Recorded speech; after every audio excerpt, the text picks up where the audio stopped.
Welcome to ज्ञान web. मैं हूं आपका दोस्त अक्षय। और भाई पढ़ाई तो बहुत चल रही है, साथ साथ यूट्यूब पर टिकटॉक भी चल रहा है। तो भाई मज़ा तो बड़ा आ रहा है, लेकिन पहले पढ़ाई कर लेते हैं। तो हमने पढ़ तो लिया है, लेकिन अब न्यूमेरिकल्स कैसे सॉल्व करना है वो देख लेते हैं। हाउ टू यूज़ यूनिट्स, मतलब हमें बचपन से सिखाते हैं यूनिट सेम रखना है, यूनिट सेम रखना है। तो कैसे रखते हैं वो देख लेते हैं एक बार। तो डिस्टेंस है, टाइम है, और तीसरा है स्पीड। मेन तीन ये हैं। तो डिस्टेंस की क्या यूनिट्स होती है? किलोमीटर या फिर मीटर।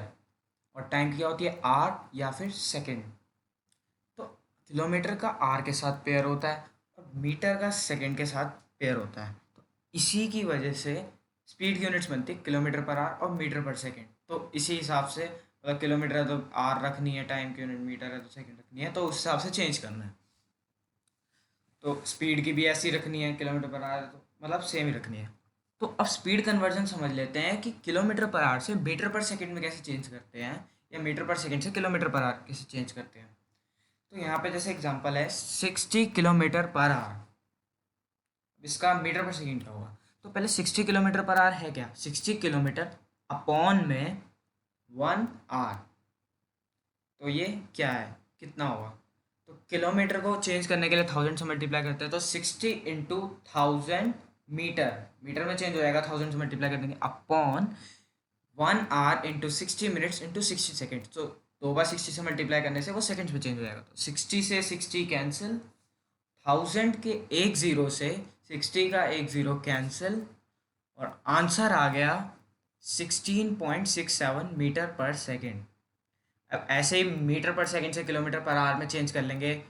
16.67 मीटर अपॉन में 1 सेकेंड, तो उसको चेंज करना तो आता ही है।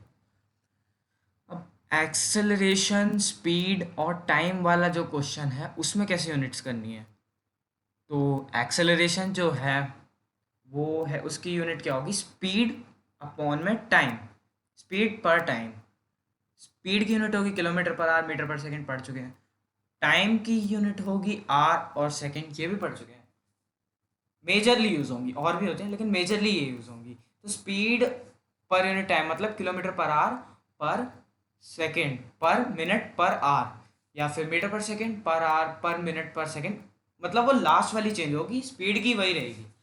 भाई वीडियो पसंद आ रहा हो तो लाइक करो, सब चैनल को सब्सक्राइब करो और दोस्तों के साथ शेयर करो। तो न्यूमेरिकल देख लेते हैं। तो जैसे कि एक भाई है, बड़ा अमीर है, बहुत पैसा है, प्राइवेट जेट है भाई के पास। तो भाई लेके निकलता है एक दिन अपना प्राइवेट जेट। तो क्या है, 600 किलोमीटर पर आवर की स्पीड से चला रहा होता है। तो उसकी स्पीड जो वो उसकी स्पीड बढ़ रही होती है 10 किलोमीटर पर आवर हर सेकंड में। मतलब 600 है तो 610, 620, 630 हर सेकंड में। तो उसे पहुंचना है। वो कह रहा आज तो साउंड बैरियर पार कर दूंगा, मतलब साउंड की स्पीड तक चला दूंगा। तो इसमें पूछा है कि कितना टाइम लगेगा भाई को साउंड बैरियर पार करने में, मतलब साउंड की स्पीड तक पहुंचने में। तो इस क्वेश्चन को सॉल्व करेंगे। पहले देखते हैं यहाँ पे भाई का एरोप्लेन, भाई बहुत तगड़ा लग रहा है। तो एरोप्लेन जो है ये रंगीन सा, आ जाएंगे रंग आ गए। तो देखो भाई, एरोप्लेन जा रहा है इस डायरेक्शन में। एरोप्लेन की स्पीड है 600 किलोमीटर पर आवर। एक्सेलरेशन है, मैंने बताया ना, हर सेकंड में उसकी स्पीड बढ़ रही है 10 किलोमीटर पर आवर हर सेकंड में, तो पर सेकंड। तो 10 किलोमीटर पर आवर पर सेकंड उसकी हो गई एक्सेलरेशन। और स्पीड ऑफ साउंड क्या है? 1100 किलोमीटर पर आवर। अब कह रहा है कितना टाइम लगेगा। तो भाई टाइम कैलकुलेट कर लेंगे, टाइम कैलकुलेट करते हैं। पहले स्टेटमेंट लिख के, पहले गिवन लिख, सबसे पहले न्यूमेरिकल में क्या करना होता है, गिवन लिखना होता है। उससे ना हेल्प मिल जाती है कि कौन सा फॉर्मूला लगेगा। तो पहले लिख लेते हैं स्पीड ऑफ एयरक्राफ्ट यानी 600 kilometre per hour. Initial velocity, initial speed मैंने कहा था सेम रख लेके चलेंगे अभी 9th क्लास में। दूसरा है speed of sound, 1100 kilometre per hour, initial final speed या फिर फाइनल वेलोसिटी। एक्सेलरेशन हमने देख लिया क्वेश्चन में, प्लेन की क्या है? 10 किलोमीटर पर आवर पर सेकेंड। तो अब यहाँ पे हमें एक ऐसा फॉर्मूला लगाना है जिसमें एक्सेलरेशन भी हो, फाइनल वेलोसिटी भी हो, इनिशियल वेलोसिटी भी हो, टाइम भी हो। क्योंकि हमारे पास टाइम का कोई ऐसा फॉर्मूला तो है नहीं, तो फिर हम यहाँ पे एक्सेलरेशन का फॉर्मूला लगाएंगे क्योंकि उन्हीं उसी में सब कुछ ये सब आता है। तो acceleration is equal to final velocity minus initial velocity upon time. अब टाइम को उठा के उधर ले जाएंगे, एक्सेलरेशन को उठा के इधर ले आएंगे, एक्सेलरेशन नीचे आ जाएगा, टाइम ऊपर चला जाएगा। Time is equal to final velocity minus initial velocity upon acceleration. यहाँ तक समझ आ गया होगा। वैल्यू पुट कर दो। Time is equal to final velocity मतलब 1100 माइनस इनिशियल वेलोसिटी मतलब 600 अपॉन में एक्सेलरेशन मतलब 10। तो भाई माइनस कर दो पहले। टाइम कितना, 1100 माइनस 600 मतलब 500 अपॉन में 10।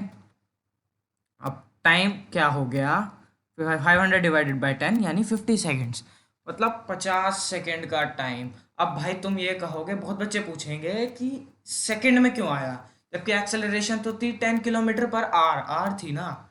लेकिन मैंने क्या बताया, स्पीड पर टाइम है, तो यहाँ पे स्पीड पर टाइम क्या थी, यूनिट क्या थी, किलोमीटर पर आर, तो वो तो हो गई स्पीड की यूनिट। पर टाइम क्या था, सेकेंड, तो वो लगेगी यहाँ पे।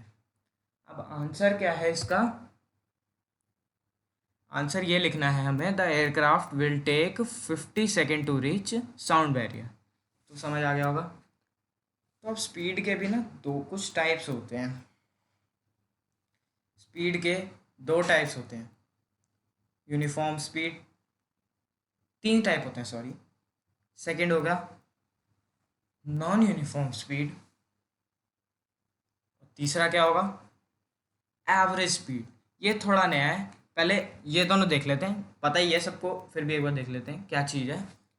तो यूनिफॉर्म स्पीड जो होती है वो है पूरी जर्नी में सेम स्पीड होना, यानी 4 किलोमीटर है तो पूरी जर्नी में 4 ही किलोमीटर रहेगी। नॉन यूनिफॉर्म स्पीड का मतलब इंक्रीज होना स्पीड का, यानी एक्सेलरेशन, डिक्रीज होना यानी रिटार्डेशन, रिटार्डेशन भी बताऊंगा। लेकिन एवरेज स्पीड जो नया है ना, पहले वो देखते हैं।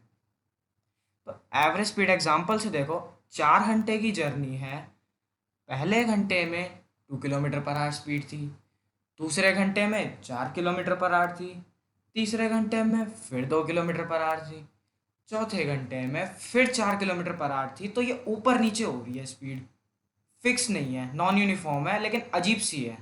तो हम इसका निकालेंगे एवरेज। एवरेज कैसे निकालते हैं, टोटल कर लो हर चीज़ का, अपॉन में कितनी चीज़ें हैं, तो मतलब 2+4+2+4 अपॉन में 4 स्पीड है तो 4 से 4 लिख दो अपॉन में, तो प्लस करके क्या है 12 अपॉन में 4 था ही, 12 को 4 से डिवाइड करा तो 3 किलोमीटर पर हार। तो ये हो गई एवरेज स्पीड। अब देखो एक्सेलरेशन के भी कुछ टाइप्स होते हैं। तो एक्सेलरेशन के होते हैं दो टाइप्स। पहला टाइप कौन सा हुआ, uniform acceleration. Uniform acceleration example से बताऊंगा। दूसरा होता है नॉन यूनिफॉर्म एक्सेलरेशन। अब दोनों के एग्जांपल देख लेते हैं तो ज़्यादा अच्छे से समझ आएगा। यूनिफॉर्म में पहले 2 स्पीड थी, फिर 4 हो गई, फिर 6 हो गई, फिर 8 हो गई, मतलब 2 बढ़ रही है, फिक्स बढ़ रही है ना, 2 ही बढ़ रही है, 2 से ज़्यादा नहीं बढ़ रही, इसलिए वो गई यूनिफॉर्म। लेकिन नॉन यूनिफॉर्म में क्या है, 2 3 6 10, मतलब कुछ भी बढ़ रही है, कभी 1 बढ़ रही है, कभी 2 बढ़ रही है, कभी 3 बढ़ रही है, तो उसे कहते हैं नॉन यूनिफॉर्म। तो ये समझ आ गया।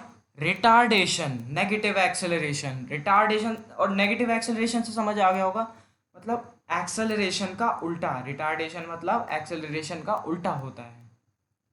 तो एग्जाम्पल क्या है, 8 6 4, मतलब डिक्रीज हो रही है यहाँ पे स्पीड, तो उसे कहते हैं रिटार्डेशन। तो बस इतना ही इस वीडियो के लिए। अगर आपको वीडियो पसंद आई हो तो लाइक करो, चैनल को सब्सक्राइब करो, बहुत ज़रूरी है, और दोस्तों के साथ शेयर करो। और अगली वीडियो में मैं लेके आऊँगा इक्वेशंस ऑफ मोशन। 3 इक्वेशन हैं, बड़ी जल्दी ख़त्म हो जाएंगी, फिर उसके बाद हम एनसीईआरटी क्वेश्चंस करेंगे।